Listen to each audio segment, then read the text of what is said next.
Realmente o voto de Jefté é um dos mais complicados de se entender em toda a Bíblia.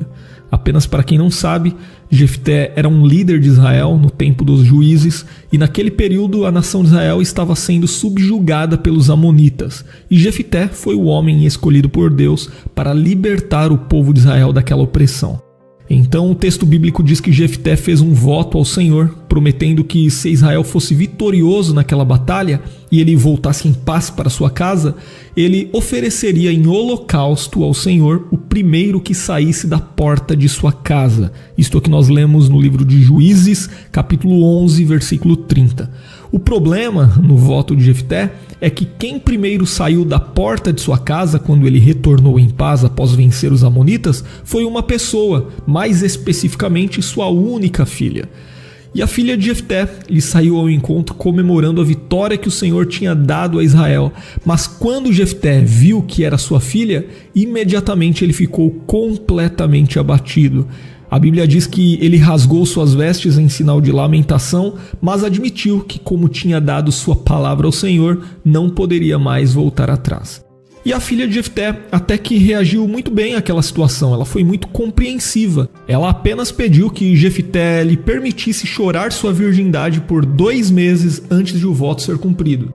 E quando os 2 meses acabaram, o voto de Jefté foi cumprido. E nesse ponto o texto bíblico diz: "E sucedeu que, ao fim de 2 meses, tornou ela para seu pai, a qual cumpriu nela o seu voto que tinha feito, e ela não conheceu o varão. E daqui veio o costume em Israel, que as filhas de Israel iam de ano em ano a lamentar a filha de Jefté, gileadita, por 4 dias no ano." Isto que nós lemos em Juízes, capítulo 11, versículos 39 e 40. E diante de tudo isso, existem basicamente 2 interpretações sobre o que foi de fato o voto de Jefté. Mas aqui eu já aviso que ambas as interpretações possuem certas dificuldades. A primeira interpretação defende que o voto de Jefté significou a morte de sua filha. Ele prometeu que ofereceria um holocausto após a vitória, e o significado básico da palavra holocausto na Bíblia é simplesmente oferta queimada.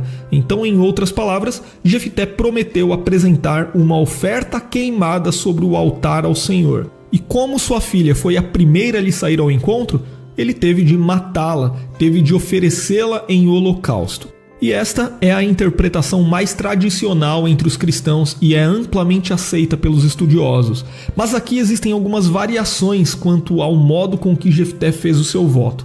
Alguns acreditam que o voto de Jefté foi um voto precipitado. Supostamente Jefté estava afoito e desesperado e no calor do momento acabou prometendo o que não deveria prometer.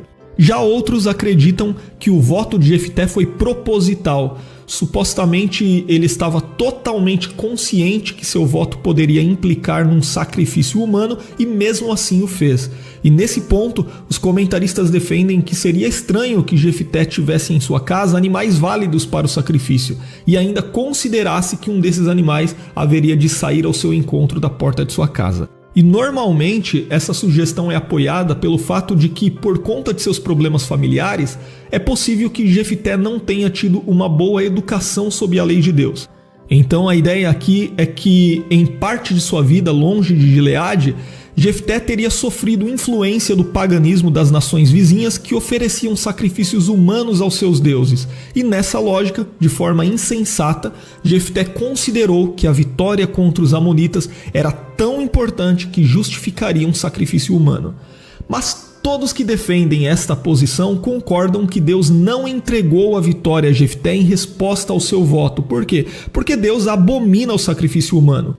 A grande fraqueza dessa posição é que, embora ela seja a interpretação natural no contexto de Juízes 11, ela tem que lidar com o fato de Jefté ser bem recomendado na sequência do texto bíblico. O profeta Samuel, por exemplo, falou dos dias de liderança de Jefté e não mencionou que Jefté sacrificou a própria filha. E no Novo Testamento, principalmente, Jefté aparece entre os heróis da fé, na galeria dos heróis da fé de Hebreus 11.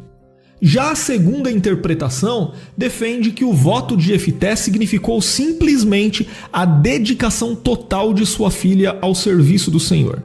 Embora esta seja a posição menos comum entre os cristãos, ela também é defendida por teólogos muito capacitados. E esta interpretação argumenta que na discussão com os amonitas, Jefté demonstrou ter bom conhecimento da Escritura. Então seria muito estranho que ele não soubesse que Deus não aceitava sacrifício humano. Também, pouco antes de o texto bíblico registrar o voto de Jefté, o mesmo texto informa que o Espírito do Senhor veio sobre Jefté. É o que nós lemos em Juízes capítulo 11, versículo 29. Isso significava uma capacitação especial para o serviço. Então, quem defende esta interpretação diz que é muito difícil imaginar alguém sob a capacitação do Espírito de Deus rapidamente fazendo um voto tão tolo quanto o voto de Jefté. Embora os críticos desta interpretação relembrem que algo semelhante também aconteceu com o rei Davi em seu pecado com Betseba. E esta interpretação ainda rebate a sugestão de que Jefté agiu com precipitação. No texto de Juízes 11, Jefté não parece ser um homem precipitado. Inclusive, nós sabemos que Jefté não aceitou de prontidão voltar a Gileade, e antes da batalha, Jefté ainda tentou negociar com o rei de Amon através de mensageiros. Então, diante de tudo isso, por que Jefté faria um voto tão sério de forma tão precipitada? E além do mais, quem defende essa interpretação alega que, embora o significado mais natural da palavra holocausto na Bíblia seja a mesma oferta queimada, no hebraico também é possível que a mesma palavra possa assumir o sentido de consagração total. Então, nesse caso, Jefté teria prometido consagrar ao serviço do Senhor a primeira pessoa de sua casa que lhe saísse ao encontro.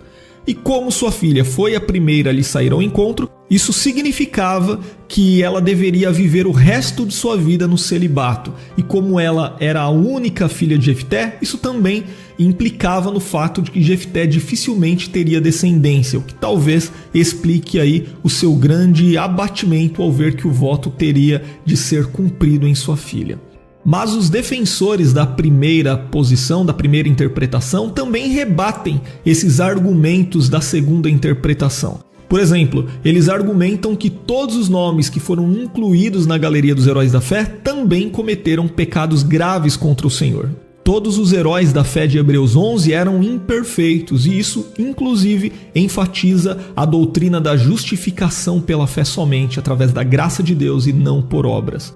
E por fim, esta interpretação também possui suas dificuldades. Por exemplo, a ideia de que a filha de Jefté foi entregue ao serviço do Senhor não encontra nenhum precedente no Antigo Testamento. Isso quer dizer que na Bíblia não há nenhum exemplo de uma mulher que adotou o celibato e ficou trabalhando no tabernáculo ou no templo inteiramente dedicada ao serviço sagrado em Israel.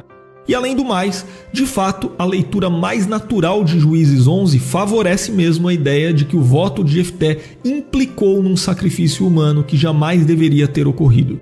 Inclusive, o texto termina falando de um costume em Israel que teve lugar depois do cumprimento do voto de Jefté, em que as mulheres celebravam a memória da filha de Jefté, como se de fato ela tivesse sido morta. Bom, então, como fica claro, as duas interpretações sobre o voto de Jefté possuem seus pontos positivos e seus pontos negativos. E também as duas interpretações precisam lidar com a verdade de que, pela lei, Jefté tinha a possibilidade de apresentar o pagamento de um resgate e redimir sua filha, livrando-a do voto. E sem dúvida, Jefté ficou muito abatido quando percebeu que seu voto seria cumprido em sua filha. Então, aqui surge mais uma pergunta: por que Jefté não usou esse recurso previsto na lei?